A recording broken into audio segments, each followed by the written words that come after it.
Hello friends, कैसे हो आप लोग। बहुत बहुत स्वागत है आपका अपने इस चैनल में।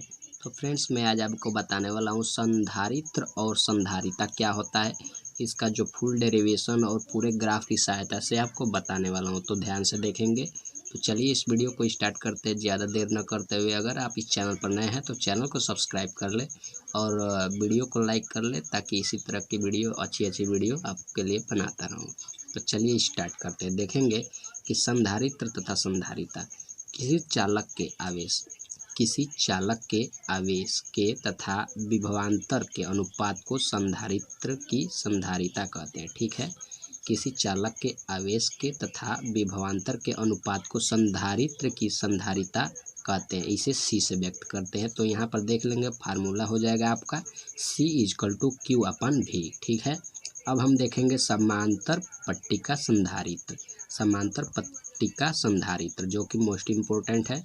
तो ग्राफ सबसे पहले देख लेंगे। यहाँ पर ग्राफ को आपको मैं दिखा देता हूँ, उसके बाद हम बात करते हैं आगे इसका क्या होगा। तो चलिए हम इसको स्टार्ट करते हैं। तो देखेंगे पट्टिका एक में, तो पट्टिका इसकी बात कर रहे हैं पहले ग्राफ की। तो पट्टिका एक के भीतर विद्युत क्षेत्र की तीव्रता हो जाएगा E1। विद्युत क्षेत्र की तीव्रता को किससे डिनोट करते हैं? E से। तो E1 हो जाएगा आपका E1 = सिग्मा, इसे बोलते हैं सिग्मा = 2ε0। ठीक है, 2ε0। और पट्टिका यानी 11 की बात करें तो उसी में डबल का बोल रहा है, इसी पट्टिका में 2 बार। तो पट्टिका एक के भीतर विद्युत क्षेत्र की तीव्रता, तो E2 विद्युत क्षेत्र की तीव्रता 1 है। तो हम पहले 1 ले लिया और दूसरा अब लेंगे E2। तो σ/2ε0। ठीक है, अब आगे देखेंगे। तो फ्रेंड्स देखेंगे यहाँ पर पट्टिका एक व एक होने के कारण विद्युत क्षेत्र की तीव्रता अब यहाँ पर निकाल लेंगे।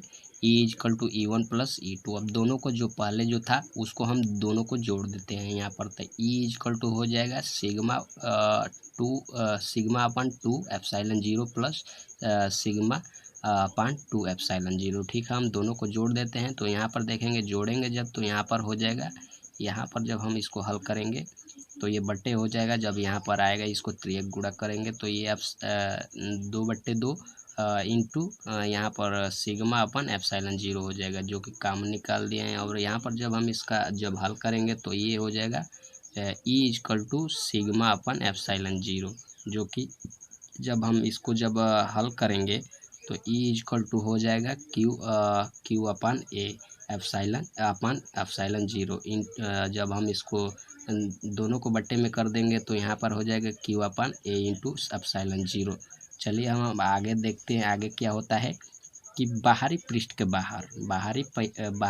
के बाहर विद्युत क्षेत्र की तीव्रता का मान 0 हो जाता है।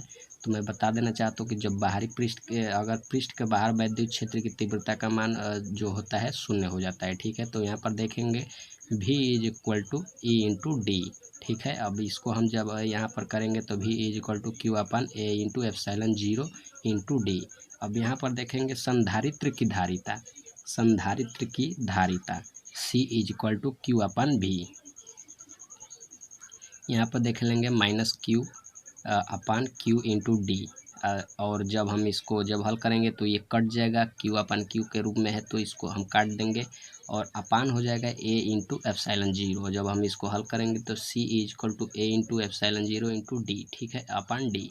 अब जब यहाँ पर देखेंगे नीचे क्या बोल रहा है कि माना 2 पट्टिकाएँ जिनका क्षेत्रफल A तथा दोनों पट्टिकाओं पर आवेश क्रमशः +Q2 तथा -Q है। ठीक है, आई होप आपको ये वीडियो अच्छी लगी हो तो प्लीज़ लाइक एंड शेयर जरूर करें। चैनल पहली बार है तो चैनल को सब्सक्राइब करें। तो गाइज यहाँ पर देखेंगे संधारित्रों का संयोजन अगले वीडियो में आपको बता दूंगा, जो कि इसका पार्ट 2 होगा।